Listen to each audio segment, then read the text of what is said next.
आत्मज्ञान के संदर्भ में पिछले 4 दिनों से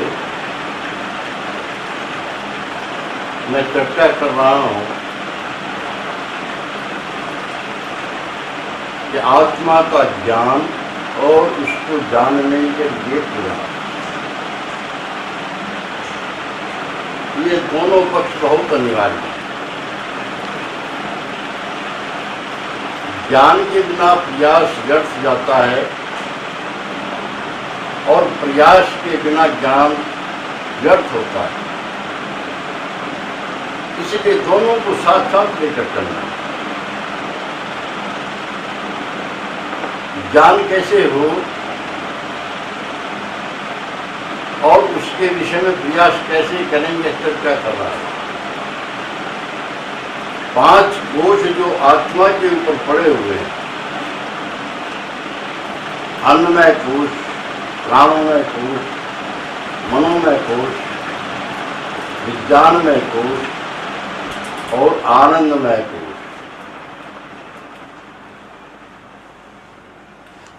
इन 5 कोशों में 3 कोशों की मैं चर्चा कर चुका। अन्नमय कोश, प्राणमय कोश और मनोमय कोश। अर्थात मन और 5 कर्मेंद्रियों को हम कैसे जाने और जान करके कैसे उससे ऊपर उठे। मन की शुद्धि के लिए बताया था कि मन है सत्येन शुद्धति। मन की शुद्धि सत्य से होती है। अब चौथा कोश है जिसे विज्ञानमय कोश कहती है। इस विज्ञानमय कोश के अंतर्गत बुद्धि और 5 ज्ञानेंद्रियां आती है। ज्ञानेंद्रियां इसलिए कहते हैं क्योंकि जो ज्ञान के विषय हैं, शब्द, स्पर्श, रूप, रस, गंध, ये 5 ज्ञान के विषय इन इंद्रियों के द्वारा ग्रहण करके आत्मा को जनाए जाते हैं। इसलिए यह विज्ञानमय कोश कहलाता है। बुद्धि और 5 ज्ञानेंद्रियां, यह बहुत विशेष पक्ष है। और आप भी कभी विचार करना बैठ करके तो आपको आश्चर्य होगा। सारे ब्रह्मांड के अंदर केवल 5 ही विषय हैं जिनको जाना जा सकता है। इसके अतिरिक्त और कोई विषय नहीं। रूप, रस, गंध, शब्द और स्पर्श। क्योंकि यह सब कुछ 5 महाभूतों का संग्रह है, उनसे बना हुआ जगत है। इसलिए इसको भौतिक जगत कहते हैं। इन 5 के ये 5 गुण हैं।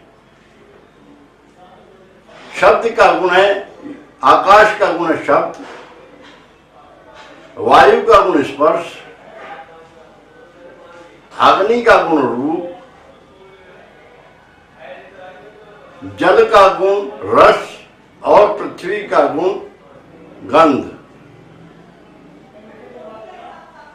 और इन 5 गुणों को, विषयों को ग्रहण करने के लिए परमात्मा ने 5 इंद्रियां बनाई जिन्हें ज्ञानेंद्रियां कहते हैं।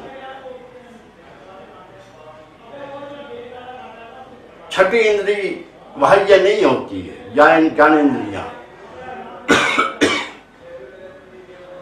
केवल 5 ही ज्ञानेंद्रियां होती है। 6ठी इंद्री मन को कहा जाता है, जो उभय इंद्री है।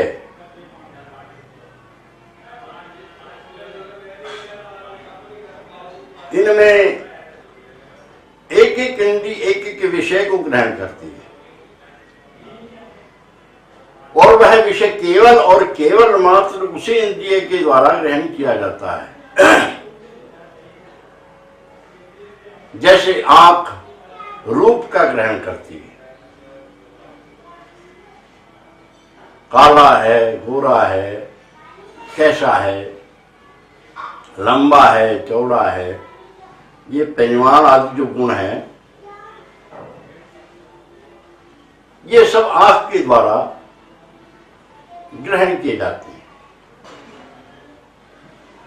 कान इनको ग्रहण नहीं कर सकती, जिह्वा इनको ग्रहण नहीं कर सकती, नासिका से नहीं जाने जा सकती। इसीलिए जो नेत्रहीन होता है उसे रूप का स्वप्न भी नहीं आता, जो जन्मांध होता है उसे रूप का पता ही नहीं होता रूप क्या होता है, क्योंकि यह केवल और केवल मात्र आंख से ग्रहण किया जाता है। इस रूप के असंख्य विभाग होते हैं, असंख्य तरह का रूप, क्योंकि अगर अलग अलग न हो रूप तो पहचान कैसे हो। कहते जुड़वा बच्चों में पहचान नहीं होती, एक सी शक्ल सूरत होती है, किंतु यदि उसकी मां से पूछे, उन बच्चों की मां से पूछे जो जुड़वा है कि क्या आप इनको पहचान सकती हैं अलग अलग, तो उनकी मां कहते हैं कि हाँ, ये दुनिया को धोखा दे सकते हैं लेकिन मैं इनको पहचानती हूं कौन सा राम है और कौन सा श्याम है, क्योंकि भिन्नता होती है। हम देखते हैं पशुओं को, बहुत सारे पशुओं को, तो सामान्यतः हमें एक से लगते हैं। किसी डेयरी पर 100 भैंसें बंधी हैं, हम देखें तो हमें सारी एक से लगेंगी, शक्ल सूरत में, मुंह एक सा, आंख एक सी, कान एक से, किंतु उस डेयरी का जो मालिक है उससे अगर पूछें कि आपकी इन 100 भैंसों में से कोई भैंस खो जाए और मेले में दूसरी भैंसों की झुंड में वो मिल जाए, क्या आप अपनी भैंस को पहचान लेंगे?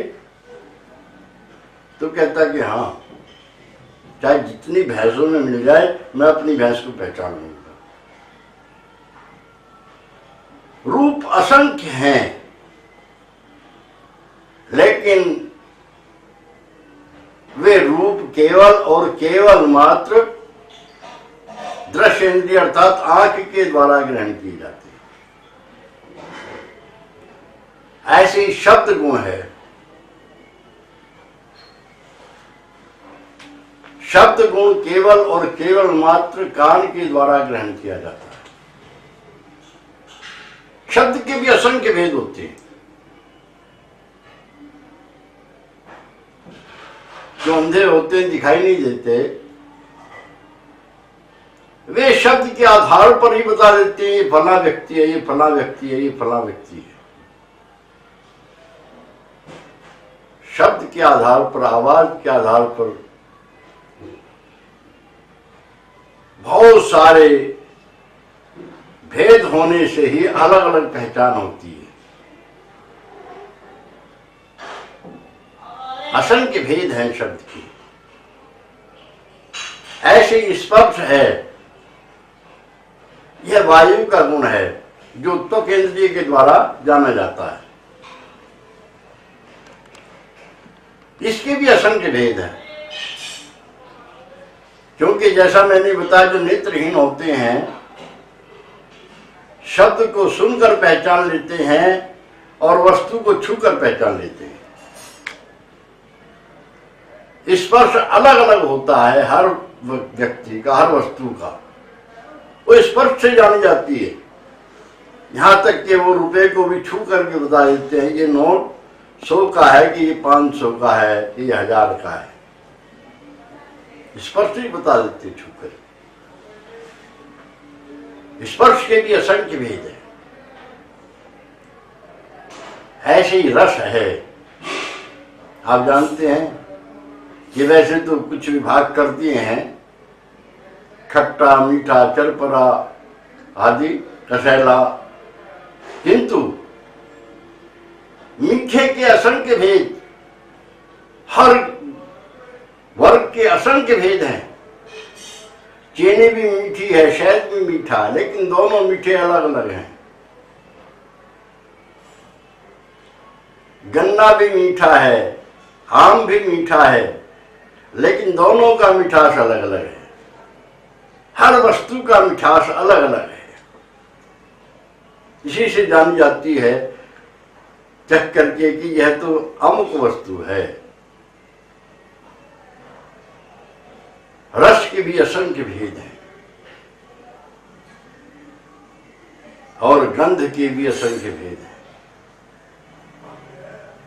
क्योंकि ये जो पशु होते हैं जिनको दृश्य इंद्रिय नहीं होती,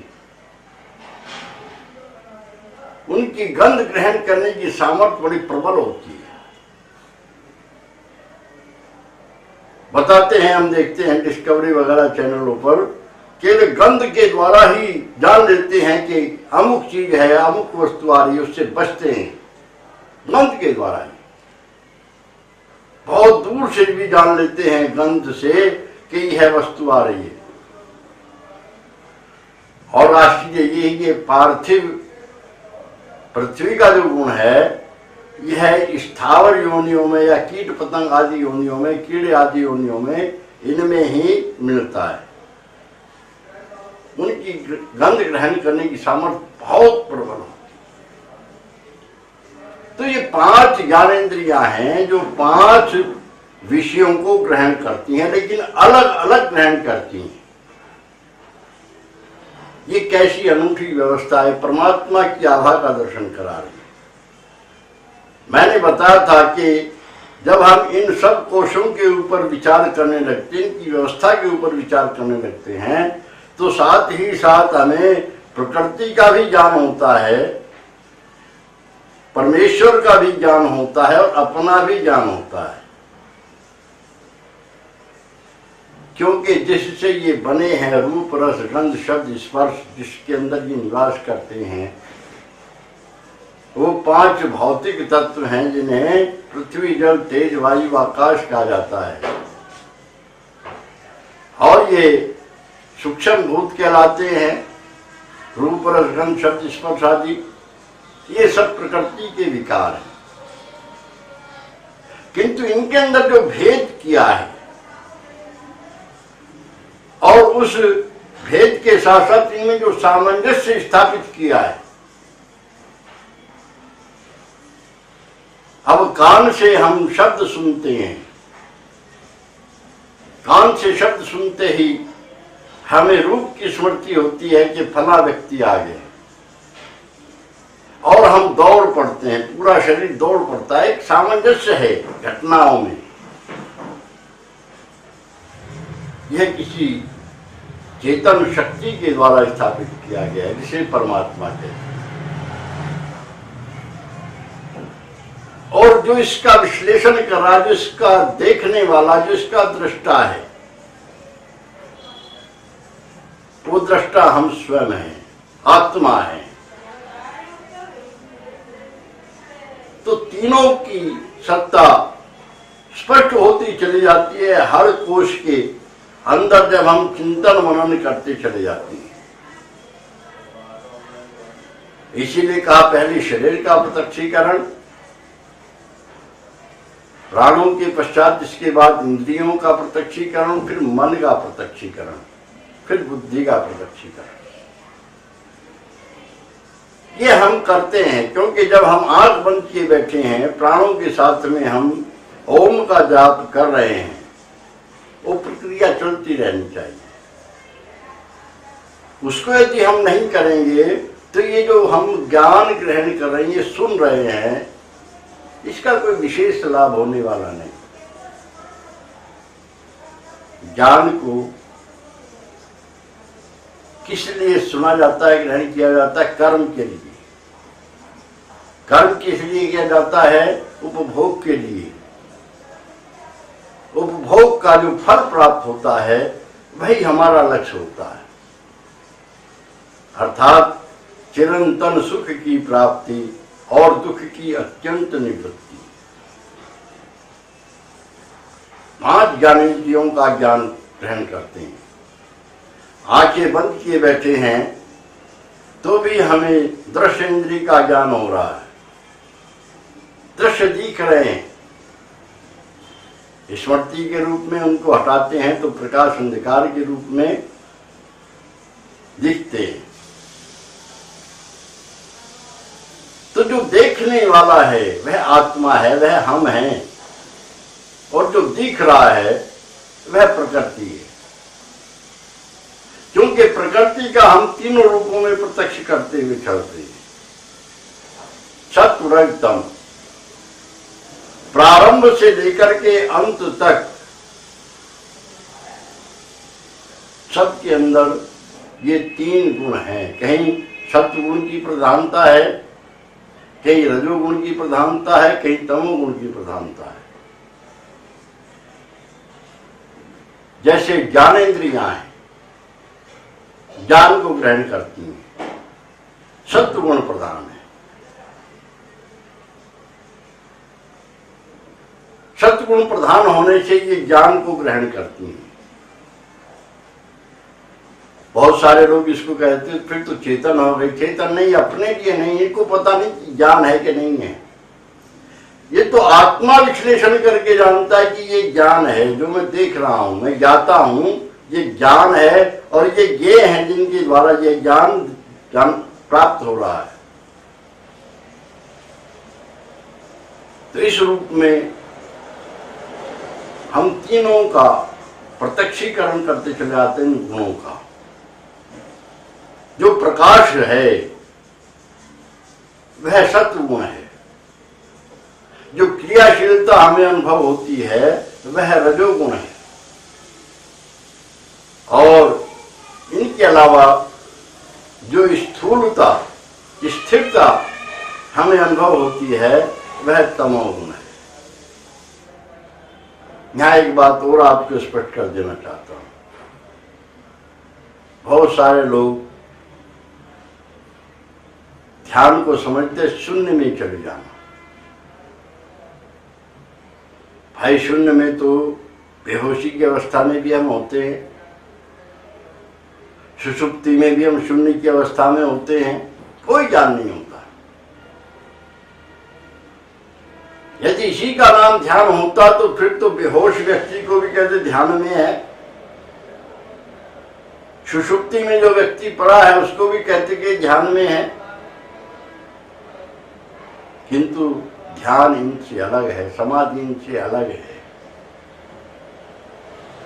ये तमोगुणी अवस्थाएं हैं दोनों। शून्य में चले जाना तमोगुणी अवस्था है। ये निद्रा कही गई है योग दर्शन के अंदर। अभाव प्रत्यालंबनावृत्ति निद्रा, जहां अभाव होता है हर प्रकार का विचारों का, आइडियाज का, वहां उस वृत्ति को हम, शून्य वृत्ति को हम निद्रा कहते हैं। बेहोशी की अवस्था को भी निद्रा कहा गया है, सुषुप्ति की अवस्था को भी निद्रा कहा गया है। वह समाधि नहीं। समाधि तो पूर्ण चेतन की अवस्था होती है, वह सत्वगुण प्रधान अवस्था होती है। और सत्वगुण से निकल करके जब तक सत्वगुण में रहेगा तब तक सविचार समाधि रहेगी।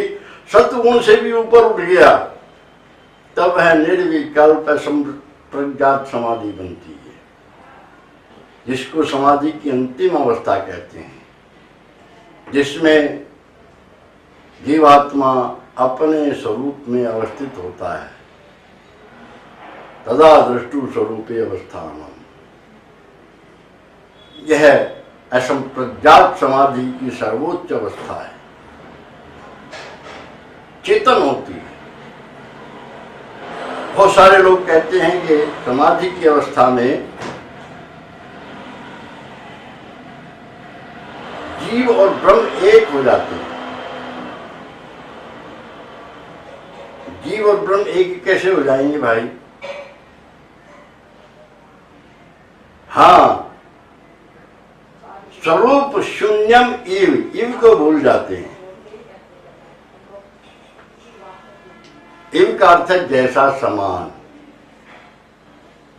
आत्मा कैसा हो जाता है वहां जाकर के? शून्य के समान। ऐसा लगता है कि जैसे मेरा अस्तित्व ही नहीं, लेकिन अस्तित्व है। यदि अस्तित्व न हो तो उस आनंद का अनुभव कौन कर रहा है? आनंद अलग है, उसका अनुभव करता अलग होता है। आनंद स्वयं में अनुभव नहीं होता। गुड़ अपने लिए मीठा नहीं होता, उसका जो खाने वाला है वह उसको बताता है कि मीठा है। उसका अनुभव खाने वाले को होता है, स्वयं गुड़ को नहीं होता। तो इसलिए इन तीनों का हम ज्ञान प्राप्त करते चले जाते हैं। जो शून्य अवस्था है वह तमोगुणी अवस्था है, जिसमें स्थिरता होती है, कोई ज्ञान नहीं होता। तो जितना प्रकाश है, प्रकाश दिखाई देता है हमको ध्यान की अवस्था में बैठने पर, समझ लो कि यह सत्व गुण है। क्रियाशीलता दिखाई देती, धड़कने हैं, शरीर के अंदर बहुत सारी क्रियाएं चल रही हैं, स्पंदन चल रहा, तरंगे चल रही हैं। जब हम बैठते हैं तभी वो अनुभूतियां होती हैं, जागृत में उनका पता नहीं लगता। तो उनको समझना चाहिए कि ये रजोगुण है प्रकृति का। क्रिया जिसके द्वारा हो रही है। और तीसरा है स्थिरता। यदि स्थिरता न हो तो निरंतर नहीं बन सकता है। गैप होता है दो चीजों के बीच में, तो जो बीच का अवरोध है वह उन्हें विभाजित करता है। यदि अवरोध न हो तो विभाजन हो ही नहीं सकता। स्टेप बाय स्टेप यह तमोगुण है, जिसके अंदर स्थिरता का अनुभव होता है। तो इन तीनों गुणों को हम देखते हैं तो हमें प्रकृति का दर्शन होता है। इनकी क्रिया प्रतिक्रिया को, सामंजस्य को देखते हैं तो हमें ज्ञान स्वरूप परमात्मा का अनुभव होता है। और इस ज्ञान को अनुभव करने का जो कार्य हम करते हैं, इसमें हमें अपना अनुभव होता है। तो इस दृष्टि से हम पांचों इंद्रियों का अनुभव करें, जिसके द्वारा हम रूप का ग्रहण कर रहे हैं वह दृश्य इंद्रिय है। शब्द सुनाई देता, जिसके द्वारा हम शब्द का ग्रहण कर रहे हैं वह श्रोत्र इंद्रिय है। जिसके द्वारा हम गंध का ग्रहण कर रहे हैं वह घ्राण इंद्रिय है। जिसके द्वारा हम रस का ग्रहण कर रहे हैं वह रसेंद्रिय है। और जिसके द्वारा हम ठंडे गर्म आदि का स्पर्श का ग्रहण कर रहे हैं वो स्पर्श इंद्रिय है। इन पांचों ज्ञान इंद्रियों का अनुभव करते हैं, ज्ञान प्राप्त करते हैं।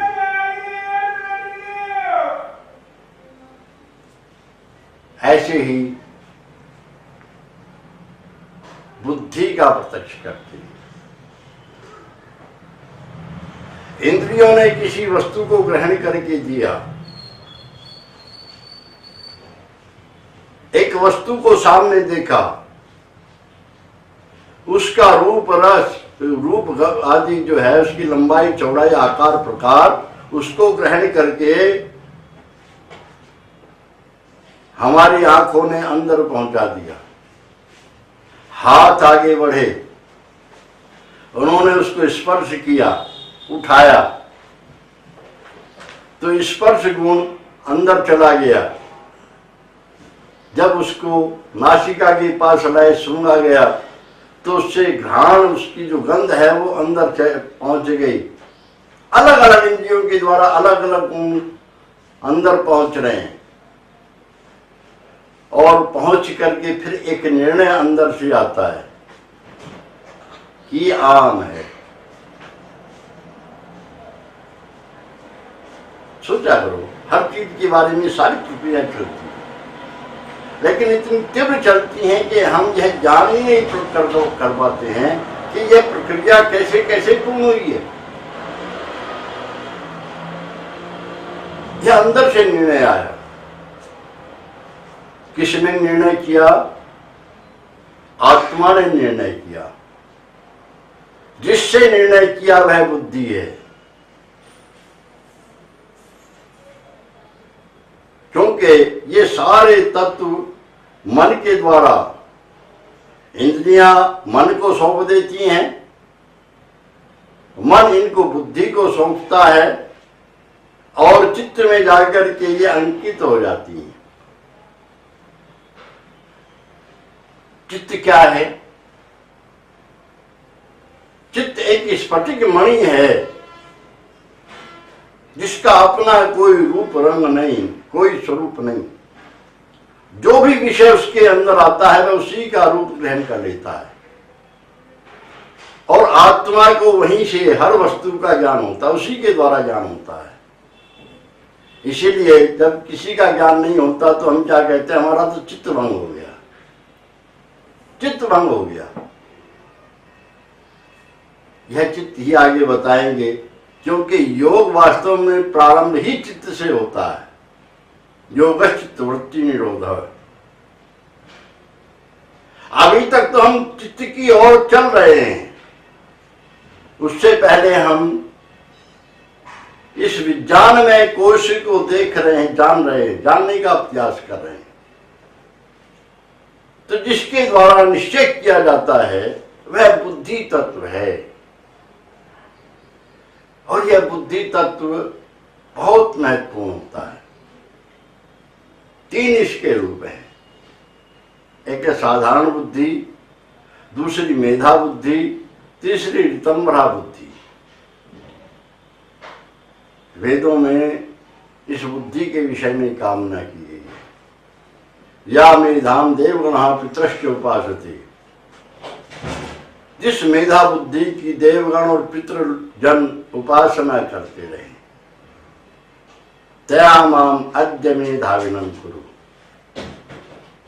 हे परमात्मन, हे सब बुद्धियों के देने वाले, आप उसी मेधा बुद्धि को मुझे अभी प्रदान कीजिए। अभी अर्थात जिस समय ध्यान की अवस्था में व्यक्ति बैठा है और जानने का प्रयास कर रहा है, किंतु यथार्थ दर्शन नहीं हो रहे हैं, उस समय प्रार्थना करता है। अभी परमात्मन, अभी जानने का प्रयास कर रहा हूं, उस बुद्धि को मुझे दो। और जिस बुद्धि के द्वारा जीवात्मा जानता है परमात्मा को, अपने आप को, वह ऋतंभरा बुद्धि परमात्मा के द्वारा प्रदत्त होती है। उसी से परमात्मा जाना जाता है, उसी से जीवात्मा अपने आप को जानता है, प्रत्यक्षीकरण करता है। साधारण बुद्धि से हम नित्य प्रति के कार्य करते हैं।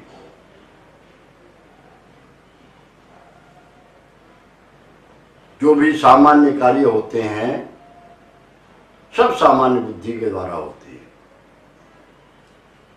इस बुद्धि में भी कई प्रकार के गलत कार्य भी हो जाते हैं, क्योंकि बुद्धि का काम है निर्णय करना। क्या निर्णय करना, किस ओर चलना, यह निर्भर करता है इन प्रकृति के तीन गुणों के ऊपर। यदि तमोगुण बढ़ गया है तो बुद्धि अज्ञान के रास्ते पर लेकर के चलेगी, निर्णय आपको वही सुनाएगी। अब ये जो चोरी आदि करते हैं, स्मगलिंग करते हैं, धोखाधड़ी करते हैं, आप क्या समझते बुद्धिमान नहीं होते? बहुत बुद्धिमान होते हैं, किंतु बुद्धि उनकी विपरीत दिशा में चल रही है, विपरीत दिशा में चल रही है। ये जो गुण है ये प्रेरित करते हैं व्यक्ति को, दिशा दिखाते हैं, इस तरफ चलो। प्रकृति के ये तीन गुण बड़े बलवान होते हैं। आपने सुना होगा कभी कभी बुरे काम करने वाले बहुत बड़े बड़े डाकू अनायास ही उनकी विचारधारा बदल जाती है और वे बहुत सज्जन व्यक्ति बन जाते हैं, एकदम छोड़ देते हैं बुरे कामों। वही व्यक्ति है, आंख नाक कान तो वही है, फिर क्या बदल गया? तो निर्णय करके आप देखेंगे तो पता लगेगा। शास्त्रीय दृष्टि से जब निर्णय करेंगे, तमोगुण बढ़ा हुआ था तब गलत मार्ग पर चल रहे थे, लाख कोई समझाए नहीं सुन पा रहे थे, नई बुद्धि में बात आती थी, किंतु किसी कारण से तमोगुण न्यून हो गया, सत्वगुण बढ़ गया। देखो ये तीनों गुण हर व्यक्ति के अंदर घटते बढ़ते रहते हैं। कई बार मेरे अपने जीवन में घटनाएं आई, मैं कभी कभी सोचता हूं क्या हुआ, ये क्या है? कई बार मैं जब पढ़ता था उसी समय जा रहा था तो एक व्यक्ति, नाले का पुल था, उस पुल के ऊपर बैठा हुआ रुपए गिन रहा था और उसके कई नोट 100 के, ये मैं बता रहा हूं सन 78 की 78 की बात, नीचे गिर गए, उसे पता ही नहीं था। मैंने देखा इसके रुपए नीचे गिर गए। मैंने कहा भाई नीचे भी देख ले। उसने नीचे देखा, अरे आप बहुत अच्छे आदमी हैं, आपने मुझे बता दिया। दूसरी घटना आपको बता रहा हूं। हैदराबाद से मैं आ रहा था ट्रेन में, तो मैं अचानक बाथरूम में गया तो वहां देखा मैंने पर्स पड़ा हुआ है और पर्स में बहुत नोट थे। नोटों को तो मैंने देख लिया, टिकट वगैरह भी होंगे। तो मैंने सोचा कि यदि मैं यहीं छोड़ करके इसको चला जाता हूं तो कोई और आएगा, पता नहीं उसके मन में बेईमाना हो, गायब हो जाए। क्यों न मैं ये पर्स उठा करके जिसका ये है उस तक पहुंचाऊं। मैंने वो पर्स उठा लिया और उठा करके हाथ में ऐसे लेकर के कि जिसका होगा पहचान लेगा। क्योंकि मेरी नियत में खोट होता तो मैं उसको छुपा करके चलता, नहीं, सामने ऐसे लेकर के मैं चल रहा हूं। और जिस व्यक्ति का पर्स था वो सामने से दौड़ा हुआ, हड़बड़ाया हुआ। उसने जैसे ही मेरे हाथ में पर्स देखा, अरे भाई साहब ये तो मेरा है। मैंने कहा हाँ मैं तुम्हारे लिए लाया, बाथरूम में पड़ा हुआ था। बड़ा धन्यवाद किया, आपका बहुत बहुत धन्यवाद। टिकट भी इसी में है, पैसे भी सारे इसी में हैं। ये गायब हो जाता तो मैं तो। लेकिन मेरे अपने साथ ही दूसरी घटना भी घटी। एक जगह कार्यक्रम पर गए थे,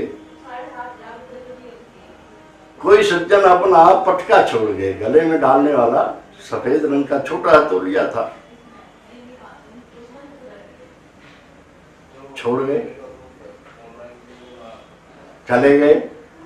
मैंने वो उठा करके अपने सूटकेस में रख लिया, क्योंकि उस समय विदा का समय हो गया, चलने वाले थे। तभी वो व्यक्ति आ गया और आकर के उसने सीधा मुझसे पूछा, मैं यहाँ तो बैठा था, मेरा ये गमछा सा था छोटा सा, वो यहाँ पर रह गया था। मैंने उससे तपाक से झूठ बोल दिया, नहीं मैंने तो नहीं देखा। अब आप जरा विचार कीजिए, जिस व्यक्ति ने सैकड़ों हजारों रुपए हाथ में आए हुए और जिसके थे उसको ढूंढ करके दे दिए।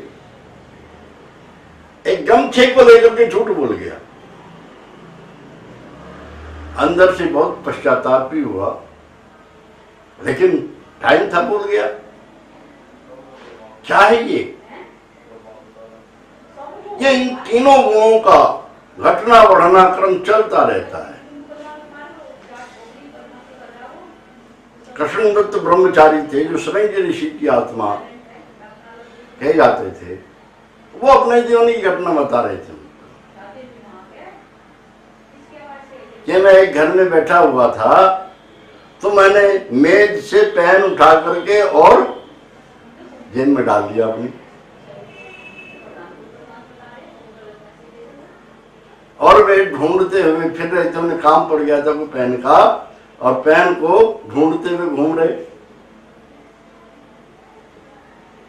और पेन मेरी जेब में, मुझे पता था, फिर भी मैं नहीं बताया पेन तो मेरे पास।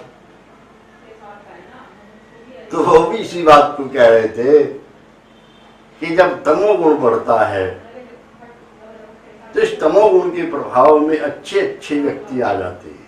मैं तो उस समय विद्यार्थी था, कोई ज्यादा खास आयु नहीं थी, लेकिन आज मैं विचार करता हूं कि कोई भी इनसे प्रभावित हो सकता है यदि साधक नहीं है तो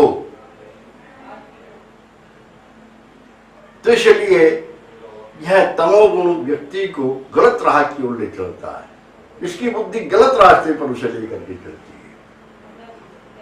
रजोगुण होता है जैसे नेता लोग ऐश्वर्य की प्राप्ति के लिए प्रयास करते हैं, धोखाधड़ी भी करते हैं, क्योंकि तमोगुण साथ में लगा हुआ है तो ऐश्वर्य प्राप्ति के लिए अपने अधिकारों का दुरुपयोग करते हैं।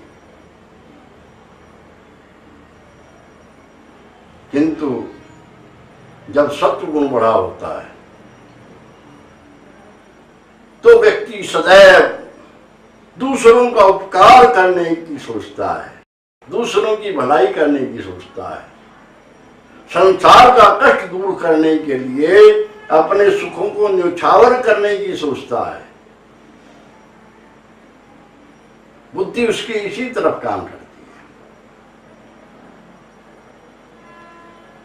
मुझसे कई लोग कहते हैं क्या पढ़िए आपको, आत्मज्ञान दो लोगों से कहो क्या करो क्या करो, कोई सुनता तो है नहीं, ना कोई सहायता करता, लोग उपहास और करते हैं मुंह पीछे करके।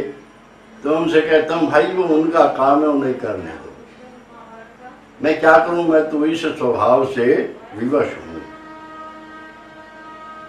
जो है उसको कष्ट उठा करके भी लोगों को देता हूं।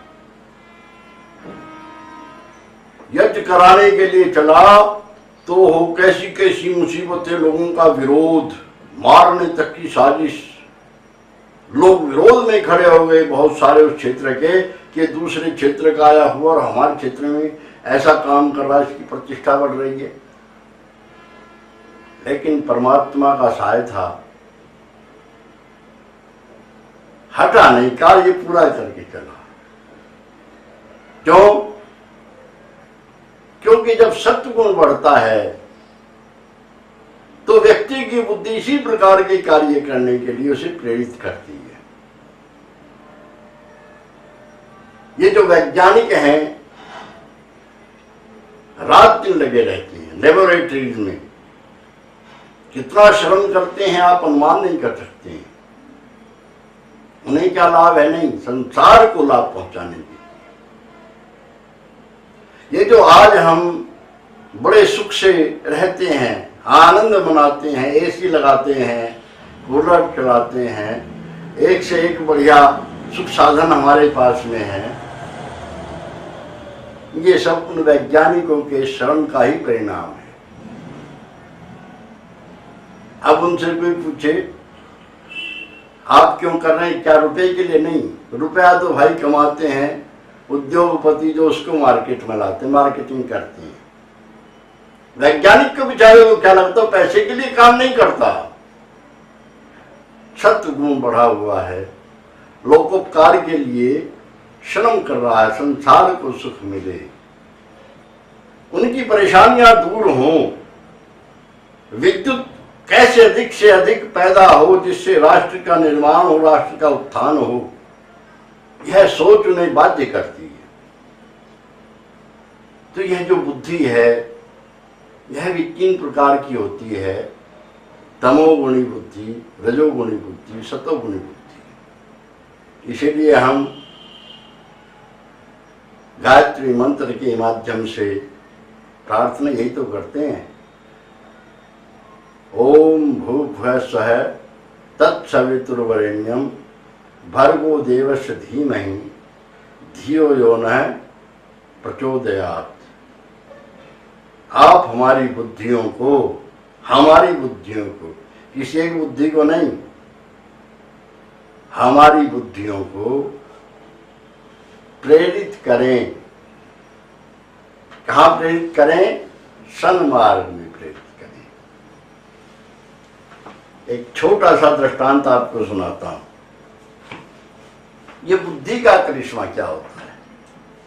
ये बुद्धि हमको सब कुछ प्राप्त कराती है और बुद्धि हमसे सब कुछ छीन भी लेती है। एक बार शिव और पार्वती दोनों चले जा रहे थे, पौराणिक कथा है, तो दोनों में विचार विनिमय होना प्रारंभ हो गया। पार्वती ने कहा, देव आपका न्याय मेरी समझ से बाहर है। क्यों देवी? समझ से बाहर क्यों है? कि आप जिसको चाहे जो दे दें और किसी को चाहे कुछ भी ना दें। शिव जी ने कहा कि नहीं देवी, हमारा देना सबके लिए समान है। किंतु जो बुद्धिमान होते हैं हमारी देन को ग्रहण कर लेते हैं, जो बुद्धिमान नहीं होते वे हमारी देन को ग्रहण नहीं कर सकते हैं। पार्वती ने कहा, आप हमें दिखाइए, हमें विश्वास नहीं आपकी बात पर। शिव जी ने कहा, ठीक है, आपको मैं प्रमाणित करता हूं। ब्राह्मण का वेश धारण किया और एक ऐसे परिवार में जाकर अलग जगाई जहां पति पत्नी और उसका एक बेटा, 3 ही लोग रहते थे। अलग जगाई, तीनों ने एक साथ अंदर से कहा, दादा बाबा आगे चलो, यहां कुछ नहीं है। शिव जी ने कहा कि मैं आज कुछ लेने नहीं आया हूं, आप लोगों को कुछ देने आया हूं। जब देने की बात कही तो तीनों आ गए। आप क्या देंगे बाबा? शिव जी ने कहा, देखो हम शिव हैं, हमारा काम है देना। अब आप जो मांगोगे सो आपको दे देंगे। मांगो, क्या मांगते हो? अब जब मांगने की बात कही तो तीनों आपस में झगड़ पड़े। पत्नी कह रही मैं पहले मांगूंगी, पति ने कहा मैं पहले मांगूंगा, बेटे ने कहा मैं पहले मांगूंगा। शिव जी ने कहा, ठहरो, झगड़ो नहीं, ये भी व्यवस्था मैं कर देता हूं। 3 वर मैं तीनों को दूंगा, एक वर तीनों को, 3 वर हो जाएंगे। आप एक वर मांग लो। फिर झगड़ा शुरू हो गया, पहले कौन मांगे? तो शिव जी ने कहा कि देखो ये भी व्यवस्था मैं कर देता हूं।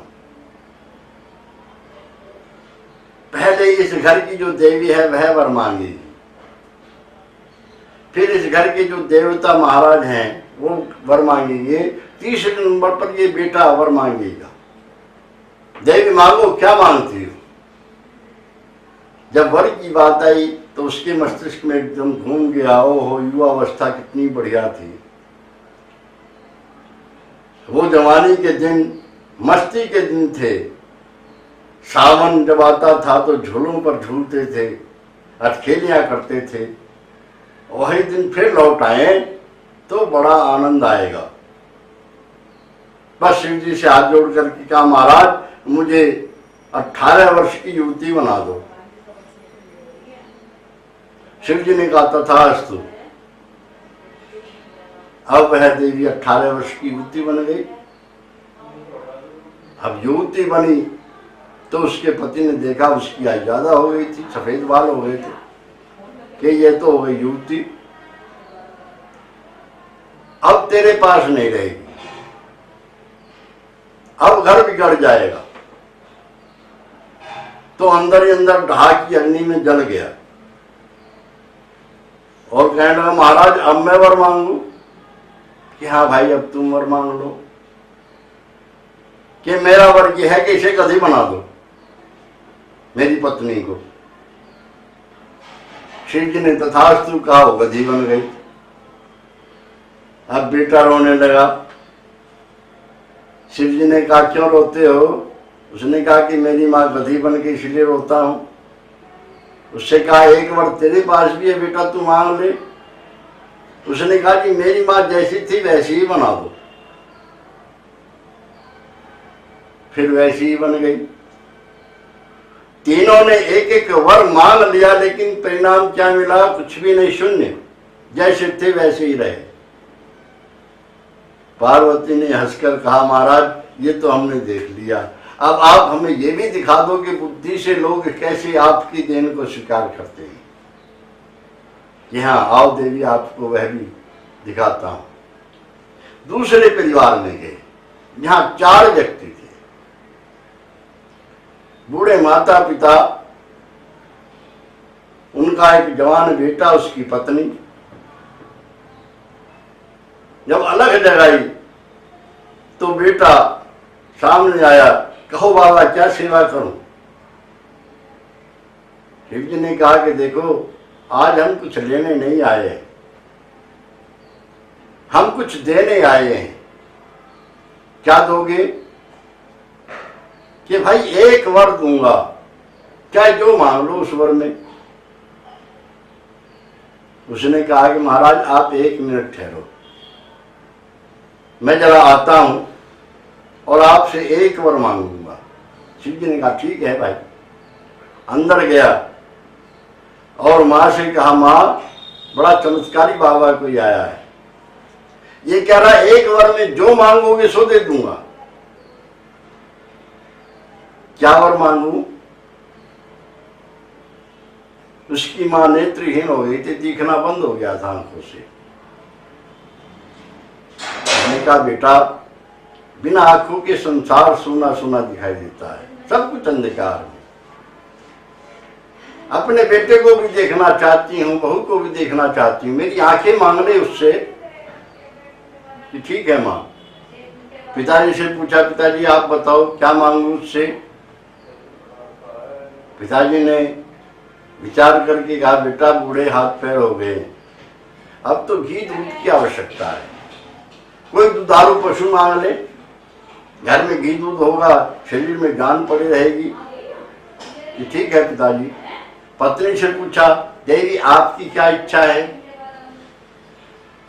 उसने कहा कि विवाह का उद्देश्य होता है संतान प्राप्ति, कई वर्षों हो गए गोद सूनी है, ऐसा चमत्कारी बाबा है तो एक बच्चा मांग लो ना उससे।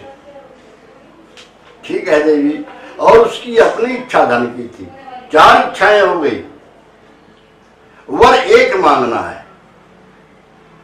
अब वह व्यक्ति आकर के खड़ा हो गया शिव जी के सामने और कहने लगा महाराज मैं एक वर आपसे चाहता हूं। क्या वर है भाई मांगो? अब जरा ध्यान से सुनिए उसने वर क्या मांगा। उसने कहा मेरी मां अपनी आंखों से सोने के कटोरे में अपने पोते को दूध पीता हुआ देख ले। अब आप जरा विचार करो, चारों की इच्छाएं पूरी कर दी। मां देखेगी तब जब आंखें होंगी, दूध पीता हुआ तब देखेगी जब घर में दूध होगा। किसको दूध पीता देखेगी? पोते को, जब उनके यहां बच्चा होगा। पत्नी की इच्छा भी पूरी कर दी और सोने का कटोरा धन उसकी अपनी इच्छा थी। एक ही वर में बुद्धि से चारों की चारों इच्छाओं को पूरा करा लिया। यथार्थ यही है। यह बुद्धि अनमोल खजाना है, परमात्मा का दिया हुआ अनमोल वस्तु है। इस बुद्धि को हम कहाँ लगाएं? परमात्म चिंतन में लगाएं, आत्मचिंतन में लगाएं। हम दूसरों की भलाई करने के लिए रास्ते खोजने में लगाएं, ज्ञान का प्रचार प्रसार करने में लगाएं। कब लगेगी? जब सत्वगुण बढ़ेगा। सत्वगुण कब बढ़ेगा? देखो, ये जो हम ध्यान आदि करते हैं, इनमें सबसे बड़ा लाभ ये है कि सत्व गुण को बढ़ाने का और तमोगुण को न्यून करने का सबसे अच्छा, सबसे सुंदर उपाय यदि कोई है तो वह है ध्यान। अर्थात अपने आप को जानने के लिए जो हम प्रक्रिया करते हैं, जैसे मैंने बताया कि प्राणों के ऊपर हम ध्यान ले जाएं, प्राणों का आवागमन देखें और फिर ओम का जाप शुरू कर दें, तो उससे क्या होगा? एकदम प्रकाश की अवस्था प्रारंभ हो जाएगी। इसी को सत्वगुण कहते हैं।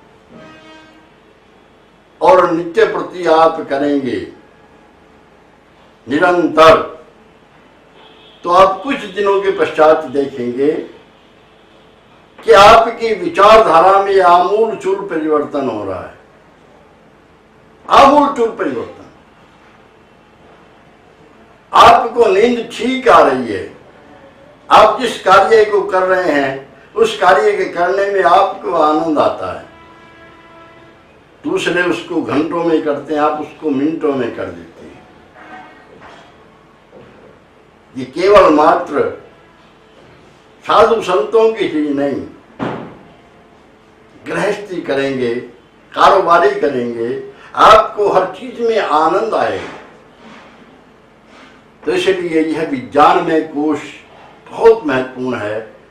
इसको हम जाने, पांचों ज्ञान इंद्रियों के कार्यों को जाने, उनके कार्यों गुणों के द्वारा हम उनका प्रत्यक्षीकरण करें, बुद्धि का प्रत्यक्षीकरण करें। इसके पश्चात पांचवा अंतिम कोश है जिसे आनंदमय कोश कहते हैं। इस आनंदमय कोश की चर्चा हम कल करेंगे। मैं रोज दोहरा रहा हूं कि आप केवल सुने नहीं, इसको जीवन में उतारें, क्रियान्वित करें, और जो प्रश्न आपके बनते हैं उन प्रश्नों को आप ईमेल के माध्यम से, फोन के माध्यम से, व्हाट्सएप के माध्यम से मेरे पास तक पहुंचाएं। मैं अगली रिकॉर्डिंग में उन सब के उत्तर देने का प्रयास करूंगा और ये क्रम चलता रहे। ओम शांति।